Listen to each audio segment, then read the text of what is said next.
Hey there, welcome to the NBA DFS build. I'm Kevin. That is Taylor. We're going to go over the main slate at DraftKings for Wednesday, hopefully leading you to some money. We were all over Josh Giddey last night. He was the way to go as far as studs go. Of course, if you had Maxey, that would have been nice too. The value, honestly, it all looked good. It just did not get there. Sexton, Murphy, Fears in 17 minutes for no reason at all. So it didn't go great, but hopefully you found a way to cash. Goal here is to help you win. If we do anything that does that, please hit the like button and subscribe to the channel. Both those things are free to you and help us out quite a bit. You can also catch more free things in Discord. It's 100% free, including this video too. But if you want to get premium plays and the core plays, which, by the way, before yesterday, were on fire for most of the year so far, hit us up at dfsbuild.com. Just $5.99 a month for all the NBA plays, plus everything we're doing for NFL. Had a really nice NFL week last week, and we're going to hopefully keep it going. All right, so let's go over the main slate here. We go game by game and team by team, highlighting the plays that we personally want exposure to.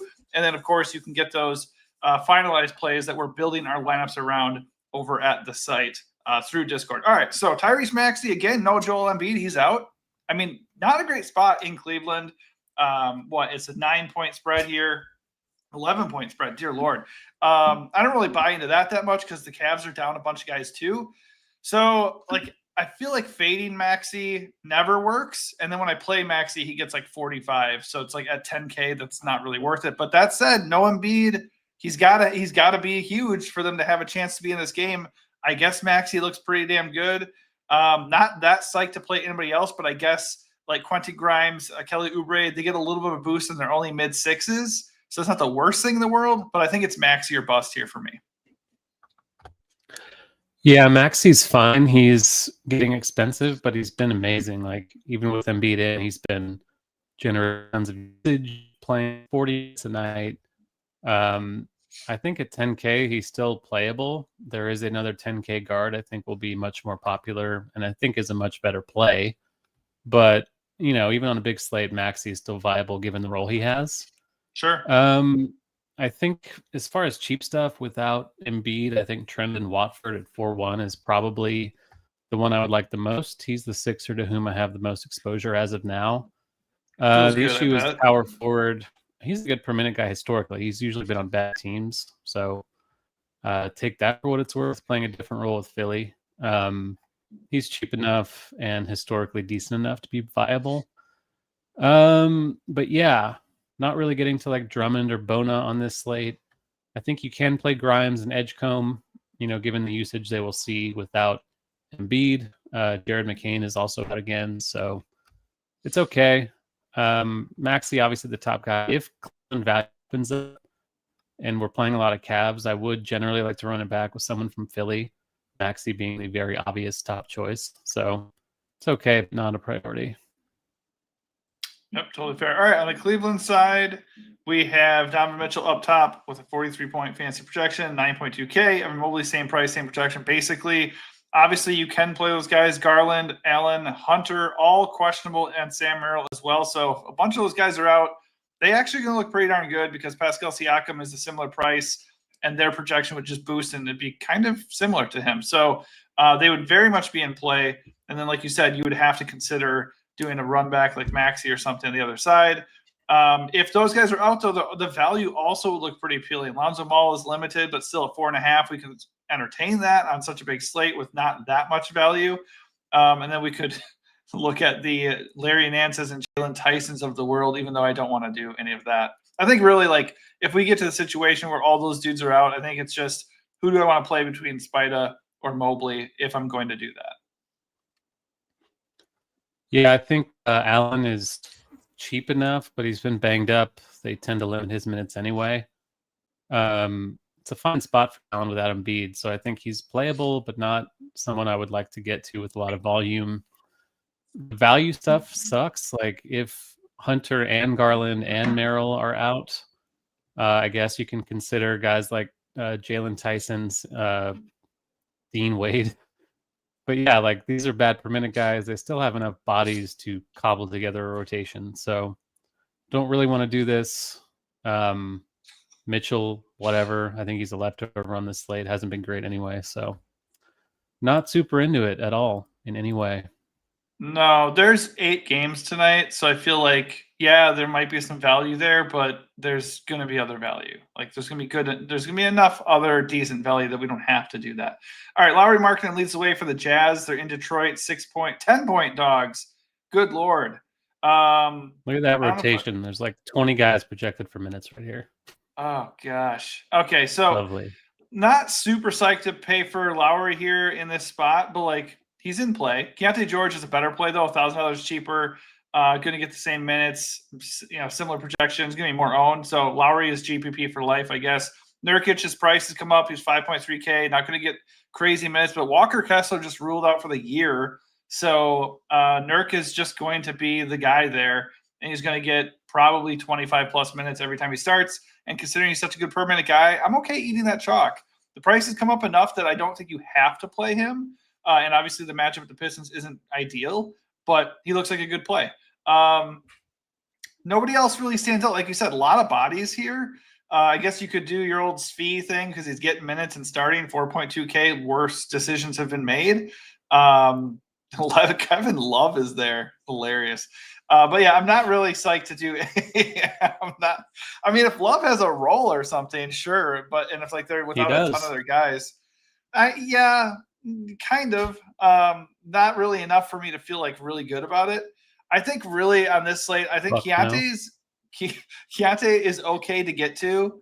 But there's other value like around there, a guard that like I don't feel like I have to play Keontae on this slate. I think if I had to play anybody, it would be Nurk. Yeah, I quite like Keontae. He's been very good to begin the season, and the price is really not moving at all. He's been like 7,100 for like a week straight, feels like.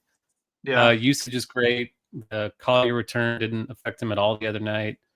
They do have a lot of guys, but most of them are being pretty limited. Like Ace Bailey, we haven't really seen yet. Taylor Hendricks went back into being Taylor Hendricks in the last game. Kyle Anderson is there, apparently. Cody Williams is terrible. Walter Clinton not really a factor. So I like Keontae a lot. I think Lowry's okay. I love the Pistons. Obviously, we're going to love the Pistons on this slate, so I do think a Jazz guy on the other side makes sense. If the Pistons really, really get there in a big way, they need Utah to stay in the game. So there is a chance someone from Utah gets there. Nurk is going to be pretty chalky again. He got 31 minutes in a competitive game against Boston. They actually won in the last game. Mm-hmm. So he was at 21 in a blowout loss, 31 in a competitive game that they won. If the game's competitive, obviously you could be more bullish on his minutes. This is going to be a volatile situation. Like they do have enough bodies to potentially cycle him out. Right. So I'm not expecting 31 again, but he's only 5,300. He's a very good per minute guy. So, and Kessler's out for the year, so the price is only going to come up from here. So I'm very into Nurkic. I understand he's mega chalk, but it's kind of hard to get away from that. Yeah, and also going back to Keontae George, he's had like 37 plus fantasy points in like 6 straight games. He's just been so good, and with like a 25% plus usage rate in pretty much every game. I just feel like this is a situation where the matchup and projection don't really demand you to play him, but the price kind of does. Like he's just been so good that if the game stays competitive, even in a less than ideal spot, I think he does look like one of the best plays. So if I gravitate towards this game, Keontae and Nurk are going to be the plays. Like Keontae was in my first build. My first run through Keontae was there, and I got away from him a little bit because I was like, man, I don't feel like I have enough upside in my lineup right now. If you don't have Jokic, it feels weird. But yeah, so they both look good. And on the other side, there is lots of, like you mentioned, the other 10K guy that is Cade Cunningham, comes in with a better projection than Maxey, better matchup than Maxey. He's just going to be safer. Like, I understand the love for Maxey. He gets 60 fantasy points every game, seemingly, and just insane usage. Like last night I was watching the game, I feel like he scored every possession. It was stupid.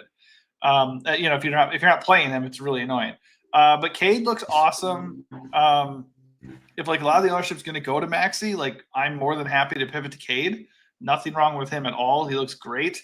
Duren at 7.2, that feels a little bit expensive. I think we can do better with some value centers on this slate, but he's okay. Like nothing wrong with him at all. Ozar Thompson looks good. Isaiah Stewart, God help us, in the year 2025. Isaiah Stewart went from like, what was he, like min when he started? He was like 3.4, I think. He was like 4.1 or something okay. like that. Still, he's super cheap. He put 59 fantasy points. That is ridiculous. That's not going to happen again, obviously. But even at 5.2, He does have power forward center eligibility, which is kind of important on a state where like DK does not give any like versatility to any positions these days. So Stewart coming with almost 30 fantasy points. I don't like that he's 5'2" and chalky. So like for that reason, I'm probably going to take my chances and go away from him. Like I would much rather eat Nurk chalk than Stewart chalk, right? Just not traditionally a high usage guy, not really the best per minute guy. So yeah, that's where I'm at. I think Stewart's a fair play. If you want to land on him, it's fine. I think spending out for Cade and maybe going mid-range with Azura Thompson is probably the way I'd go here. Yeah, Stewart was at 0.98 DK per minute last season without Tobias, so he is very good. He's cheap. Power forward, like you said, is pretty important. The ownership obviously will be there. It's a concern because this is a guy who will get into foul trouble. He will get ejected a fair amount. So there are a lot of ways it could go wrong, of course. But I'm going to have a lot of him. Like he's just underpriced for the role he's playing. You know, given the fact that there are ways it can go south, you can leverage that and play someone like Ron Holland instead. Asar Thompson, I think, is a very good play also. Cade Cunningham, I'm going to be way over the field. Like if he's actually 10% owned, I might be 4 times that. I think he's a fantastic play. Utah has an awful defense. Kessler being gone means they have no rim protection whatsoever. I don't really see any reason he should be 10% owned. I know it's a Jokic slate, but you can still get to Jokic in other lineups and still get a fair amount of Cade. So if he's actually low like this, I love it.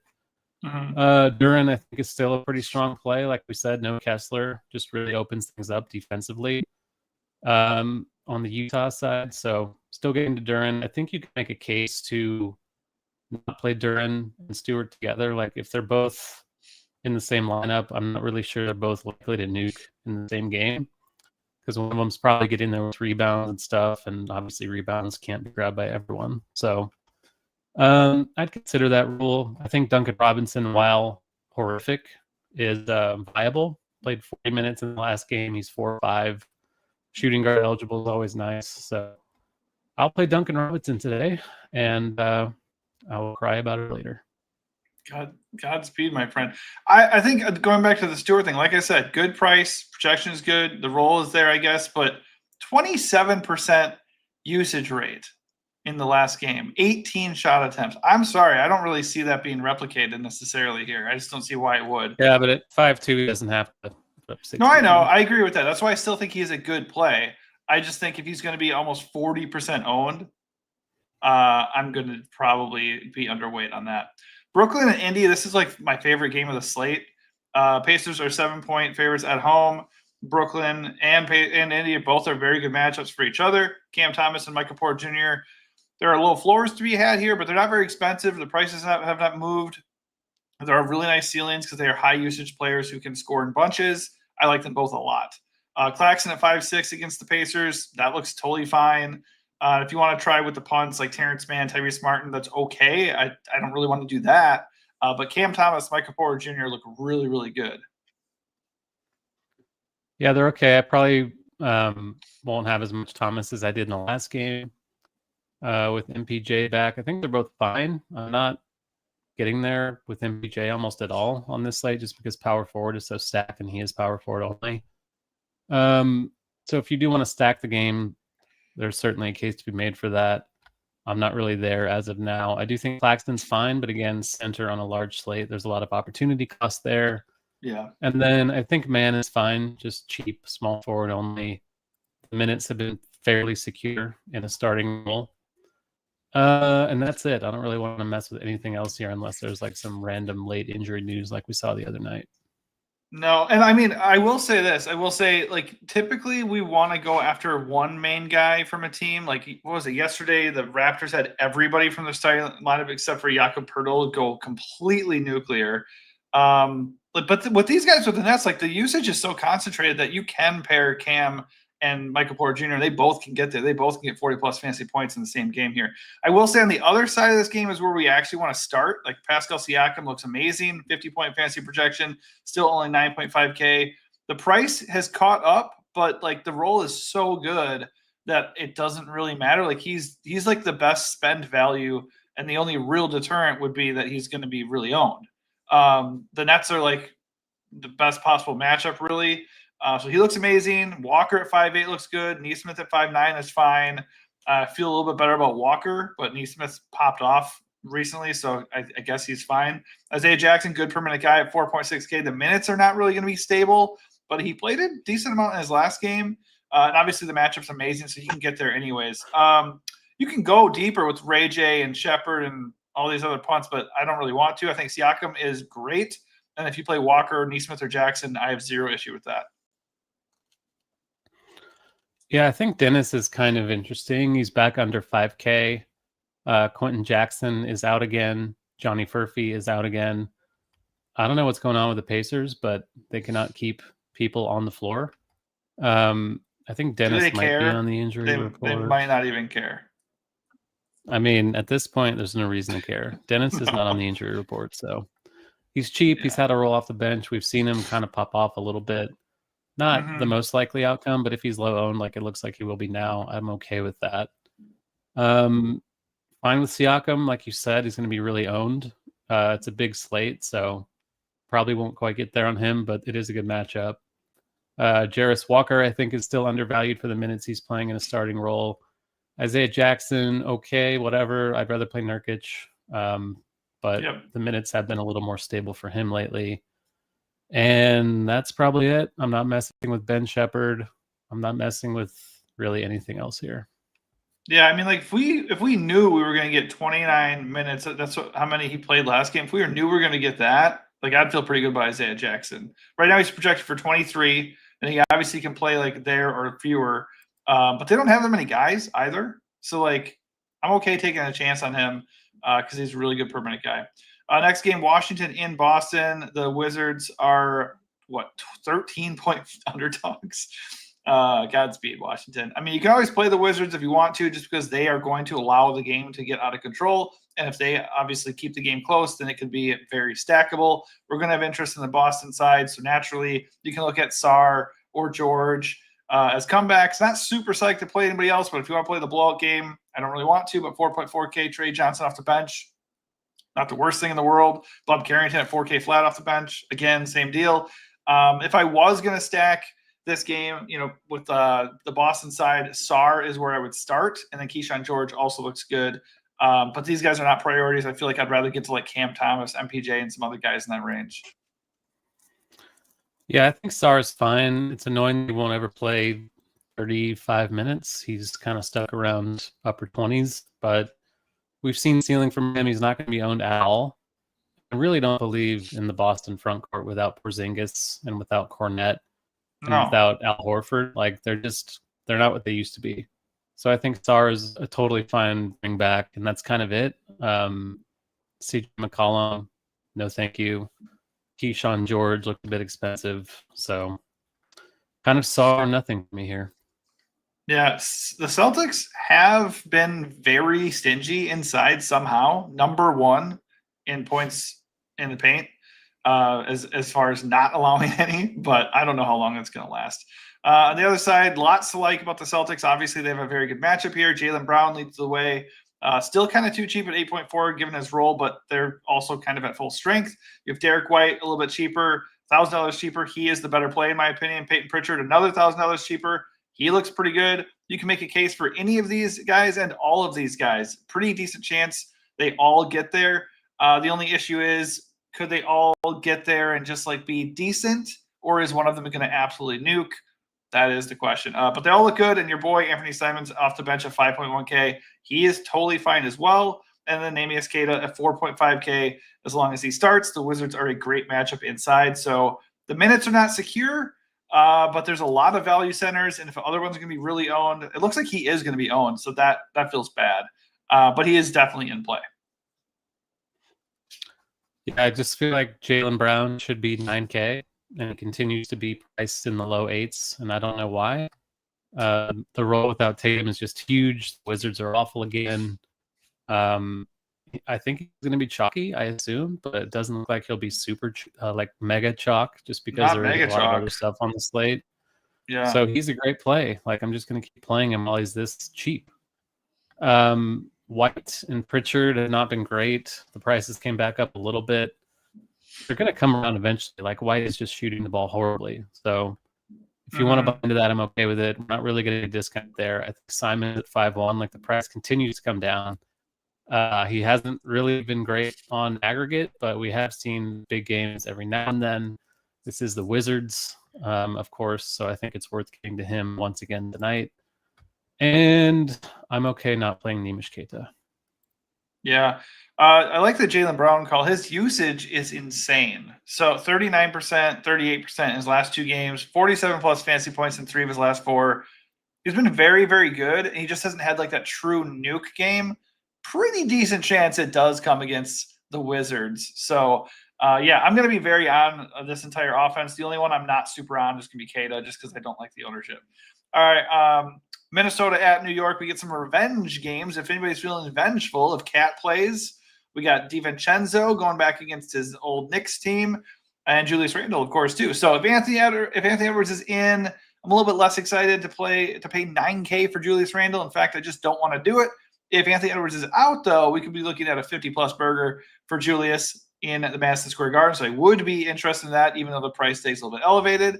DiVincenzo at 6'6". I guess if Edwards is out, you can entertain it just for the narrative. But other than that, I don't really love it. You can always play Naz Reid off the bench at 5'4", but that's probably it. Yeah, I think 89 for Edwards is an underpay, but he's missed time with a hamstring. He's probably going to be not full. I don't think they have him at 33 minutes, so it's not like he's super capped, but I don't expect him to get like 40 minutes in this game, obviously. So not sure you're getting the ultimate Edwards ceiling. I think it's playable just because of that price tag. But the other Wolves are priced up for when he was out. So assuming he's in, I will probably have pretty much nothing here. Yeah, I think there's just too much risk there with Edwards. I feel like the first time I play him, he'll just get injured after 2 minutes in the first quarter again, like he did last time. By the way, the Knicks are not an easy matchup. It's on the road, first game back. Projection is not amazing. I think the only reason you'd play Edwards is the price is nice and he's not owned at all. So there is that. But I'm not going to do that personally. On the other side, you have the Knicks. You do have revenge with Cat. You put 71 fantasy points against the Timberwolves or against Timberwolves last time you played him. So he was vengeful then, will be vengeful the second time around. Who knows? But certainly he is on your radar if he's in. If he's out, Jalen Brunson looks awesome at 8'8". You can certainly look at Mikal Bridges, OG Anunoby, and then some of these other guys like Miles McBride would get bumped. But Brunson would be the play for sure. If Cat is in, I'm not that psyched because I like the Knicks. The Timberwolves are not a very friendly matchup. So kind of hope Towns just plays, and I'm just going to stay away from this game. Yeah, I'm not really interested in playing Towns on an illness tag. Yeah. I know it's a revenge game, but he's sick. He's sick. I'm not really sure he's all that likely to pay off 8,900 if he's not 100%. So, and the Knicks are otherwise healthy. They don't have any other injuries on the report. So, Brunson's okay. I just think Cade for a little extra money is a far better play. Maxey maybe even. So, even if Towns is out, I'm not probably going to get a ton of Jalen Brunson. I think that'll make guys like Anunoby and Bridges more playable. But that's probably it. Mitchell Robinson's probably still limited, so even if Towns is out, I don't really think he'll get a big boost. But maybe Yabusele, maybe he's playable. Probably not. Maybe. All right, next game, Houston in Memphis. This game has a 232.5 total. Rockets are 8-point road favorites. Sorry, Memphis. Şengün, KD, Amen Thompson all look fantastic. The one that looks the best to me is going to be Amen Thompson. But Memphis plays fast, and they don't do much defensively anymore, and they just look dead inside. So they look great. If you want to get them, that's awesome. Jabari Smith, again, questionable. Steven Adams, questionable. If either of them are out, Tari Eason gets a boost, specifically if Jabari is out. Tari did pretty well, like 30 fantasy points last time in 29 minutes. So he's only 5.2K. He would look like one of the better values, and he's both small forward, power forward eligible. So lots to like here for Houston. Yeah, it's just kind of tough. We're not getting huge deals on anyone. I think Amen Thompson is probably the most discounted of this group. Yeah. 77, we've seen he hasn't been like amazing so far, but he's kind of come back over the past couple of games. KD, I think is okay. He just doesn't really do much beyond score for this team. So not sure how much ceiling is there for him. Şengün, always viable. Obviously no Edey for Memphis. It's really not a good defensive team at all anyway. Right. So there's payoff potential with him. Jabari at 5'6", I think is okay if he plays. If he doesn't, Tari Eason probably going to be mega chalk again. It was kind of a grind for him to get there last time, but he did.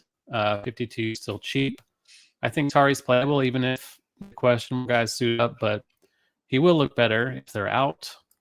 I think you can just consider Steven Adams as a low-owned value center just because he's so active while he's out there. And he is only 4-1, so viable, but as of now, I'm not really getting too much Houston with a ton of volume. Yeah, I mean, like if the extra minutes are going to be there for Tari, like I'm not going to worry that much about like the kind of low usage rate and like how it took him a while to get there last time, just because the matchup is so good. Same with Ahmed. Like Thompson, I'm really starting to like Thompson a lot more on this slate. And good point on KD. Like I was looking the other day, it was like 27 points per game basically for KD, and yet he barely tops 40 fantasy points on a regular basis. So he just is not doing enough to really demand our attention, but his price has come down. So there's that. On the other side, if we're going to play some Rockets, doesn't sound like you are, but if you do end up playing Rockets, you might want to consider a Memphis comeback. I don't really want to. He's checked out. Don't really want to do that. Doesn't project all that well. Still 9K. I guess like YOLO, GPP, you can do that. Same with JJJ. Like these guys do have talent and ceilings. Just Houston is not a good matchup, and they're big underdogs at home. So the only guy that I actually like here is Cedric Coward. Like the only problem is we don't really know how much he'll ever play. We can probably hope for about 30 minutes. And if we get that at 5'7", I think he's a fair play. Shooting guard, small forward eligible. One of the rare finds on this slate that actually can be used at more than one stinking position. So he does stand out. The only thing is like a little bit expensive for kind of a volatile play. Yeah, but he's been good. The minutes have come up. We've seen them kind of gradually increasing here. The positional stuff is valuable, like you said. And if you are playing the Rockets, I think running it back with the Grizzlies a logical thing to do. So Coward's my favorite one. He'll probably have a tough defensive assignment on like Amin Thompson, but whatever. Still think it's okay because he's somewhat affordable. I will get a little bit of Morant just for chasing the ceiling. Maybe he is checked out, maybe he's not. I still think there's upside in there at 9K. And if the game kind of turns into a track meet, I think there's a ceiling to be had with him. We haven't seen it with Jaren Jackson. I don't know what's going on with him either, but tough sell for me at a stacked power forward spot.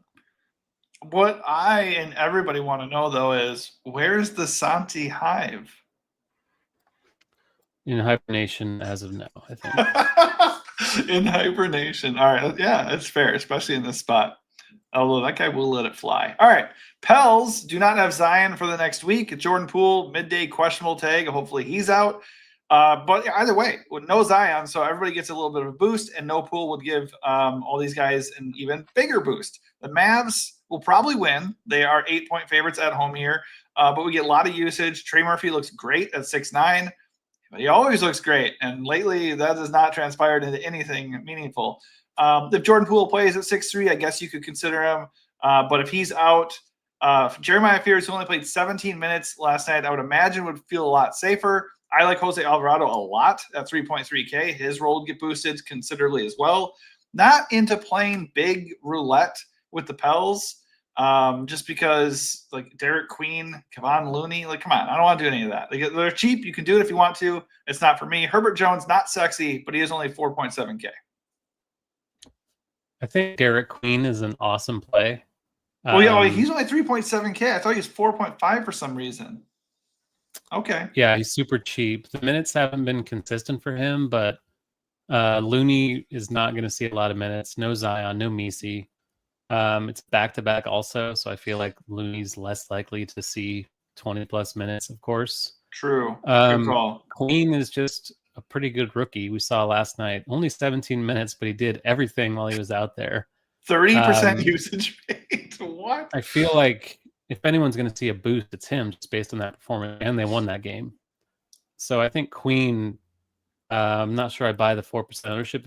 Maybe like power forward center. There's a lot of value there. So I love that. I think he's an awesome play. Yeah, you just talked me into that I'm big time. I didn't know he was that cheap, dude. I thought he was like 4.5. I was like, Queen at 4.5, 3.7. Yeah, 3.7 is nothing. They have Carlo, who does have a roll off the bench as well, 25 minutes last night. So you can consider him. I think Queen's the better play, though. Alvarado, I think, is a recipe for the chalkiest play on the slate if Poole is out, but he's 3-3, so it's kind of a Right. smash. Yep. Fears going back to him at 5K if Poole is out. If Poole is in, I think Poole's viable. He's quite erratic. I think he was like 3 for 14 last night, so not dying to do that, but I think he's playable at low ownership. And then Murphy, obviously the top overall guy there. I like this game in general. I think it's stackable. Both teams have a lot of value, so getting pretty deep in the weeds with Pelicans and the Mavs. Yeah, there is a good amount to like, though. It looks like the Mavs players are not populating. Yeah, that's weird. Well, anyways, we know the ones we like. I can tell you right now, Cooper Flagg is like 6'8". PJ Washington 7K projects really well. There's also D'Lo at 6'1". Minutes are going to be kind of capped, but he does have a ceiling and a good usage rate. And then there's even Max Christie at 4.8K, who's getting like 30-plus minutes every game. I think there's one. Oh, Daniel Gafford. Minutes seem kind of capped, but he did play like 24 last game. So if Gafford against the Pels gets unleashed, like that is a slate-breaking play. He's a very good permanent guy. He's only 4.6 or 4.7K. So I like him a lot. I mean, yeah, the Mavs, there's a lot to like, a lot of meat on the bone here in this game in general. If the Pels can keep it close, that is a big if. We could have a Cooper Flagg breakout game. We could have a PJ God game. Who am I missing here? Anybody? I guess no. Clay, Najee. I guess you could do those things if you want to. But all the other guys I already mentioned are the best. I would start with PJ, and then Flagg and D'Lo are probably the safer options after him. Gafford is a probably GPP play only, just because there are so many value centers. But he looks great if we can feel good about the minutes. Yeah, he's just a kind of a victim of the position. Like, center has a lot of cheap stuff we've already talked about. He is limited, but it's kind of all the cheap centers are somewhat limited, like Nurkic, Isaiah Jackson, Derek Queen. All these guys don't really have high minute ceilings, so I do think you can play Gafford. He played that many minutes the other night while he also kind of re-aggravated his ankle injury, so I assume he's okay enough to play. He's 4.7, cheap enough to try. PJ, easily the top guy here. Rebounding's been there without Davis and without Lively. The usage is there for him always. D'Lo at 6'1", still too cheap. Now he has shooting guard eligibility, which is very helpful. I think I'm out on Cooper Flagg, just not very involved. Doesn't handle the ball a lot. Doesn't shoot a lot. He's just kind of a passenger. Like, there will be a time he comes around, but 6,800 is not really cheap. So point guard only as well is very stupid. So not into that. I think Najee's fine at 4K flat, given the role he has off the bench. And that's kind of it. Yeah, I mean, I agree. Like, PJ is the play for Dallas. Certainly, I'd want him at that price point over Cooper. And I think D'Lo and Gafford are more appealing. But if you land in that price range, like, it's the Pelicans, man, at home. Like, what better spot? I would for just Cooper play Flagg? Trey Murphy instead, I think. No, I agree. But I'm just saying, Flagg is going to get a little bit overlooked, and he's in an amazing spot. He's number one overall pick. Eventually, he's going. Like, I like to be early on guys. That's how you can take advantage in a tournament. Like, if everybody is going to play Trey Murphy, you could pivot to a potentially very low owned Flagg, and he nukes, and Murphy, who has struggled, could struggle, and that could be a big move. All right, so Miami and Denver, last game of the night. Flagg is popping into a lot of lineups on RG right now, so I don't really know. Which isn't surprising. It's the Pelicans, and he's not egregiously priced. He's not. I agree. He's not been productive at all, but eventually he's going to be, and this is definitely a good spot where he could be. So I do like him, but I would go PJ before Cooper.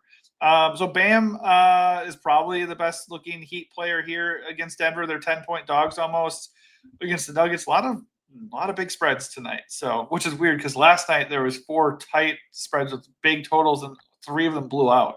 And the only one that didn't blow out was the Pelicans game, just insane. So Bam is just an okay play. Yeah, multiple. Oh yeah, that's true. You're right. Well, that was a blowout though. That was like a 20-point game, and the Bulls came back and big collapse from Philly. That was hilarious. So Bam looks like a fair play at 8.6K. Just an okay projection. Not the worst matchup in the world, but obviously the big spread. I think he's okay. If you want to play Bam, I don't think anybody's going to play him. So there's that.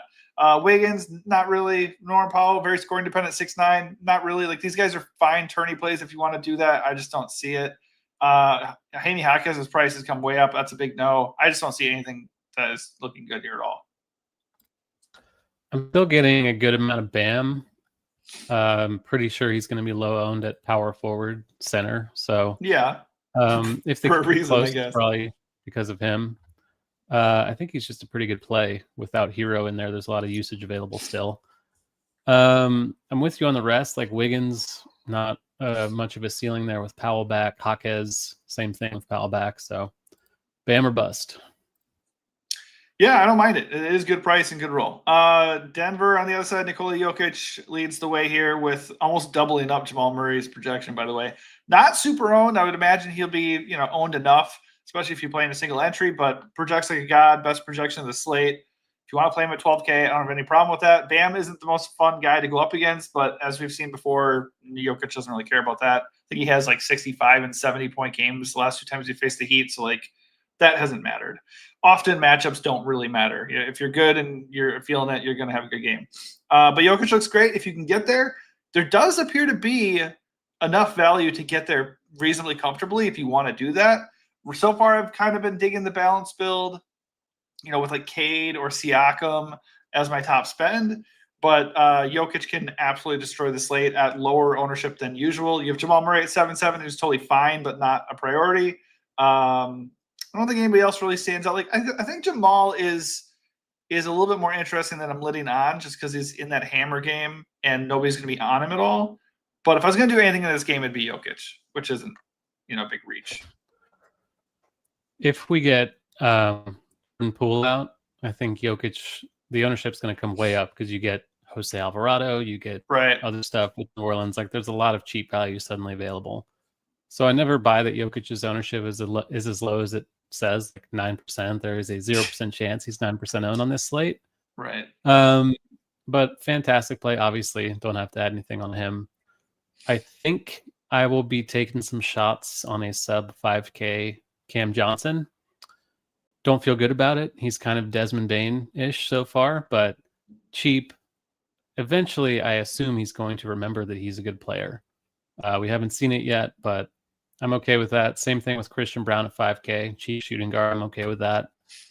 That's it, though. Just those three, really. Murray and Gordon are okay, but not that cheap. Yeah, we talked about this a couple slates ago, and I was like, you know what? I'll play Cam Johnson if nobody wants to play him at that price point. I'm with you as far as the logic of being early on a guy that is a good player and could get, like, this is exactly the argument for Cooper Flagg. Totally different, though, because Cooper Flagg is like $2,000 more than Cam Johnson. But that's exactly why I do have interest in Cooper Flagg. I don't like that he's pulling ownership like you showed, but still, the logic is there. All right, that is going to do it for us. Hopefully this helps you out. If it did, hit the like button, subscribe to the channel, come join us in Discord. That is linked in the description of the video. And of course, if you want the core plays for tonight, as well as all the other stuff that we offer at the site, dfsbuild.com, you can catch those. We dropped them in the Discord for links. You can come in and hang out and share your lineups and ask for advice all you want in Discord for absolutely free. Oh, Doug here did leave a note here for Austin Reeves being out. This does apply to the FanDuel slate, which, by the way, let's just touch on that real quick. Normally we cover DraftKings only, but we know that Steph Curry is out, and we know Jimmy Butler is questionable. So for the Warrior side, Pod and Kuminga look great. They look good even if Jimmy is in. But obviously, if Jimmy's out, they would be core plays if you're playing the FanDuel slate. And then with Austin Reeves out, Luka would look obviously amazing against the Spurs, even though they have the number one ranked defense. Do you have any other notes for the FanDuel slate with that in mind? No, I haven't looked at the FanDuel slate. Obviously, yeah, I think it's like just the two extra games. Okay. I think it might be 3. I don't know, but Luka without Austin Reeves, without LeBron, gonna be a great play. Laravia, that's Dalton kind of Connect. it. Like it is a tough spot against. I'm not playing Dalton Connect. I don't think with Luka in there. Like, he's gonna get more opportunity. No, it's not a good matchup at all. this would actually make me feel a lot less good about the Lakers' chances of winning. I thought Reeves, Like I mean, in the he last rested game, the it last was game. no Luka and Reeves in the last game. So I think Luka being back takes a lot of value out of those guys like Rui we saw Oh, go sure. off, but Nick Smith Jr. I think it's really just maybe Laravia, depending on the salary, and Luka. All right, totally fair. All right, that will do it for us. If you need any extra help, hit up the Discord, and good luck tonight. Thanks for watching.